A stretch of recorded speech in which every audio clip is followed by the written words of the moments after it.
आसिफ अली जरदारी और बिलावल भुट्टो की वजीर आजम हाउस आमद। वजीर आजम शहबाज शरीफ ने दोनों रहनुमाओं का इस्तकबाल किया। मुलाकात में निगरां हुकूमतों के क़याम और सियासी हिकमत अमली पर मुशावरत। वजीर आजम का PDM और इत्तेहादी जमातों से मुशावरत का भी फैसला। मजीद तफसीलात जानेंगे हमारे नुमाइंदे जावेद हुसैन से। जावेद, आगाह कीजिएगा, कौन कौन से अहम रहनुमा इस मुलाकात में मौजूद थे, कौन कौन से अहम उमूर ज़ेर गौर आए? जी देखिए, वज़ीर-ए-आज़म ऑफिस के मुताबिक साबिक सदर आसिफ अली जरदारी और पाकिस्तान पीपल्स पार्टी की चेयरमैन और वफाकी वज़ीर ख़ारजा बिलावल भुट्टो जरदारी की वज़ीर-ए-आज़म हाउस जो है वो आमद हुई और वज़ीर-ए-आज़म शहबाज शरीफ ने उन दोनों रहनुमाओं का इस्तकबाल किया और मुलाकात में मुल्क की मजमूई सियासी सूरत-ए-हाल पर तफसीली मुशावरत हुई है। और इस मुलाकात में वज़ीर खजाना इसहाक डार और वफाकी वज़ीर सरदार याद सादिक भी मौजूद थे। और दूसरी जानिब ज़राए ने यह बताया है कि जो मुलाकात में आइंदा के आम इंतखाबात के हवाले से सियासी हिकमत अमली पर मुशावरत की गई है। असेंबलियों की तहलील और निगरान हुकूमतों के क़याम और तारीख पर भी गौर किया गया है। ज़राए का कहना है कि वज़ीर आज़म की जानिब से PDM और हुकूमत से जो इत्तेहादियों का अहम मशावरती इजलास रवां हफ्ते बुलाए जाने का भी इम्कान है। इस हवाले से भी जो अमूर हैं उस पर गौर किया गया। जी, बहुत शुक्रिया जावेद हुसैन।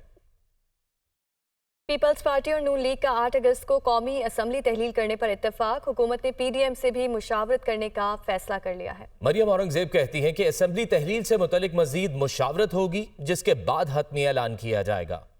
कौमी असम्बली की तहलील का मामला। पीपल्स पार्टी और मुस्लिम लीग नून का 8 अगस्त को कौमी असम्बली तहलील करने पर इत्तेफाक। ज़राए के मुताबिक वज़ीर आज़म शहबाज शरीफ ने आसिफ अली जरदारी की तजवीज़ पर नवाज शरीफ और वकला टीम से मुशावरत के बाद फैसला किया। आला हुकूमती ज़राए के मुताबिक पीपल्स पार्टी ने 8 अगस्त को असम्बली तहलील करने की तजवीज़ दी। हुकूमत को कानूनी माहिरीन ने भी 8 अगस्त की तजवीज़ दी है। ज़राए के मुताबिक कौमी असम्बली तहलील करने के लिए 9 और 10 अगस्त पर भी गौर किया गया। हुकूमत ने PDM के साथ भी मुशावरत करने का फैसला किया है। राय के मुताबिक हुकूमत कौमी असम्बली तहलील करने की समरी सदर मुमलिकत को भिजवाएगी। अगर सदर मुमलिकत 48 घंटों में समरी मंजूर नहीं करते तो असम्बली खुद ब खुद तहलील हो जाएगी। वफाकी वज़ीर इत्तलात मरियम औरंगजेब का कहना था कि PDM और इत्तेहादी जमातों की मुशावरत से असम्बली तहलील करने की तारीख का फैसला होगा। कौमी असम्बली की तहलील की तारीख के फैसले का बाज़ाब्ता ऐलान किया जाएगा। कौमी असम्बली की मुद्दत 12 अगस्त की रात 12 बजे मुकम्मल हो रही है। असम्बली तहलील होने पर आम इंतखाबात करवाने के लिए 90 रोज के लिए निगरान सेटअप आएगा।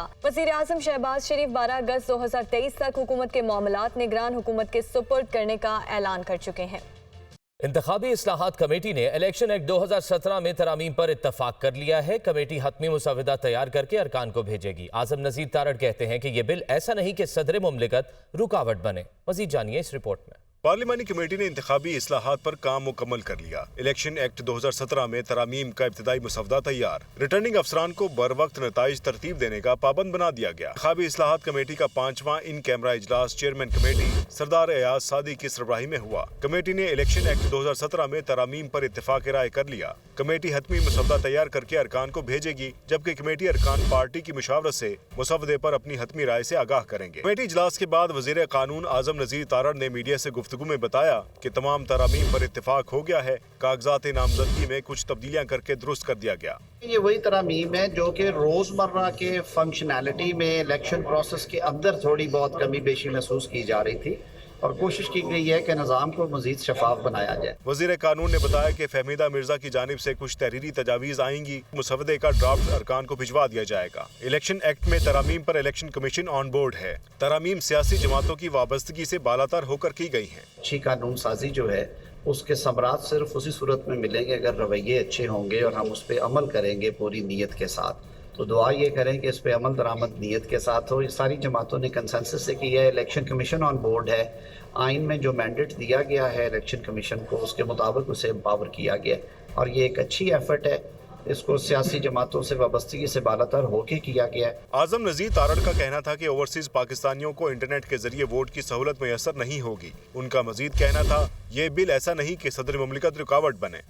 नाज़रीन, कौमी असम्बली की तहलील से कबल अहम आइनी और कानूनी मामलात पर गौर के लिए स्पीकर कौमी असम्बली ने आइनी कमेटी का अहम इजलास 20 जुलाई को बुला लिया। इजलास में हुक्मरान इत्तेहाद के पार्लिमानी रहनुमा और कानूनी माहिरीन शरीक होंगे। मजीद जानिए इस रिपोर्ट में।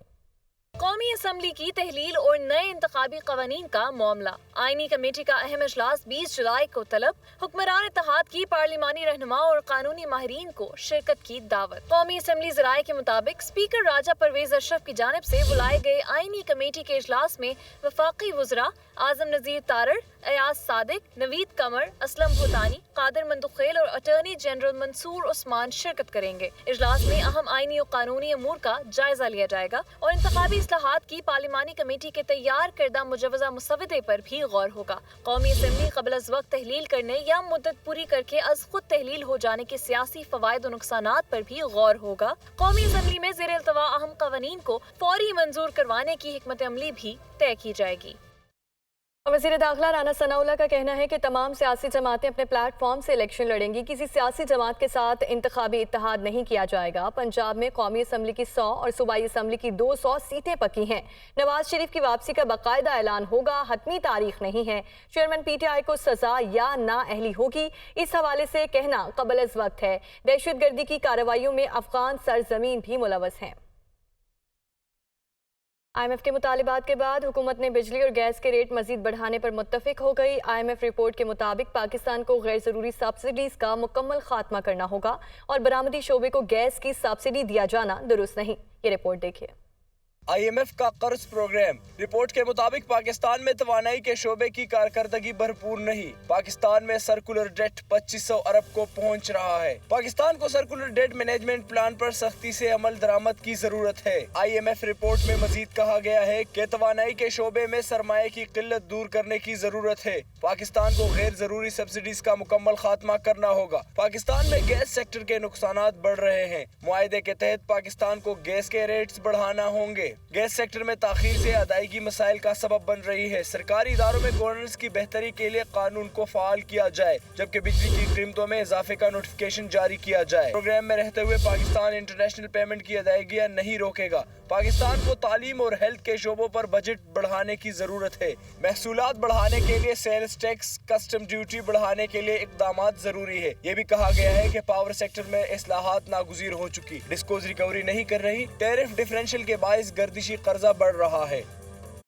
चेयरमैन PTI के खिलाफ तोशाखाना फौजदारी केस एडिशनल सेशन जज पर अदम एतमाद की दरखास्त मुस्तरद कर दी गई है। अदालत ने PTI वकील के कंडक्ट पर सवालात उठा दिए। चेयरमैन PTI को 20 जुलाई को जाती हैसियत में तलब कर लिया गया है। समाअत के दौरान इलेक्शन कमीशन के वकील अमजद परवेज ने कहा कि केस ट्रांसफर की दरख्वास्त पहले ही इस्लामाबाद हाई कोर्ट में दायर की जा चुकी। जज ने अपने रिमार्क्स में कहा कि जैसे PTI ट्रोलिंग करती है, इनके वकील गौहर अली खान ने भी आज वैसे ही किया। अदालत ने एडिशनल सेशन जज पर अदम एतमाद की दरख्वास्त मुस्तरद कर दी। फैसले में करार दिया, चेयरमैन PTI के वकील का तर्ज अमल कानूनी इखलाकियात से मुताबिकत नहीं रखता। अदालत ने चेयरमैन PTI और दोनों गवाहों को 20 जुलाई को जाती हैसियत में पेश होने का हुक्म दिया। दरामदी अदायगियों के बाद डॉलर के कदर में बड़ा इजाफा रिकॉर्ड किया गया। इंटरबैंक मार्केट में डॉलर 283 रुपए पर पहुंच गया। सोना भी 6000 रुपए फी तोला महंगा हो गया। मार्केट बेस्ड करेंसी एक्सचेंज की पॉलिसी के असरात सामने आना शुरू हो गए। दरामदात पर से पाबंदी उठाने और दरामदी अदायगियों के लिए डॉलर की खरीदारी ने डॉलर की कदर में एक बार फिर इजाफा कर दिया। इंटरबैंक में ट्रेडिंग के दौरान डॉलर 4.5 रुपए तक महंगा हुआ। ताहम ट्रेडिंग के खिताम पर डॉलर 3 रुपए 78 पैसे महंगा होकर 283 रुपए 4 पैसे पर बंद हुआ। ओपन मार्केट में भी डॉलर की कीमत 3 रुपए बढ़कर 288 रुपए पर पहुंच गई। डॉलर महंगा होने और आलमी मंडी में सोने की कीमत बढ़ जाने के बाइस मकामी मंडी में भी सोने की फी तोला कीमत 6200 रुपए इजाफे से 2,21,000 रुपए फी तोला पर पहुंच गई। 10 ग्राम सोना भी 5,316 रुपए महंगा होकर 1,79,472 रुपए का हो गया। आलमी मंडी में सोना $10 फी ऑन्स महंगा होकर $1967 फी ऑन्स हो गया। पाकिस्तान स्टॉक एक्सचेंज में मिला जुला रुझान रहा। 100 इंडेक्स 33 पॉइंट्स कमी से 45,009 पॉइंट्स पर बंद हुआ। आगे बढ़ते हुए आपको बताएं कि मुल्क भर में चीनी और आटे की कीमतों में इजाफा। कराची में चीनी 150 रुपए फी किलो, जबकि चक्की का आटा 180 रुपए फी किलो में फरोख्त होने लगा। महंगाई से शहरियों का जीना मुहाल हो गया। इसी पर देखिए ये रिपोर्ट। कराची समेत मुल्क भर में महंगाई ने अवाम का जीना महाल कर दिया है। अफसोस की बात यह है कि सरकारी गोदामों में गंदुम भरी पड़ी है, लेकिन अवाम जखीरा अंदोजों के हाथों लुट रहे हैं, जबकि चीनी की मार्केट में सट्टेबाजों का राज है। सट्टे के लिए क्रैक डाउन की जरूरत है। क्या इदारे खामोश हैं?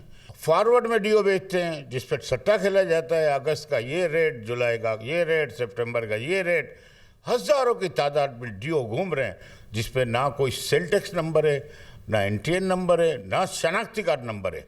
मैं आपको गारंटीड बोलता हूँ 100 रुपये में आटा बिकेगा, लेकिन इंपोर्ट तो अलाउ करें या खुद मंगा लें, ये गवर्नमेंट खुद मंगा ले फेडरल।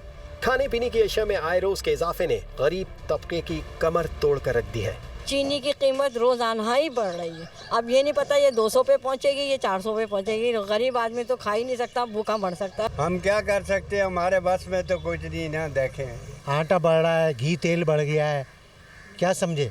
कोई भी चीज़ लेने जाओ, आज अगर 20 रुपए की है तो कल 30 रुपए की है। महंगाई और गिरती क़ुव्वत खरीद ने लोगों को नफसियाती उलझनों का शिकार कर दिया है।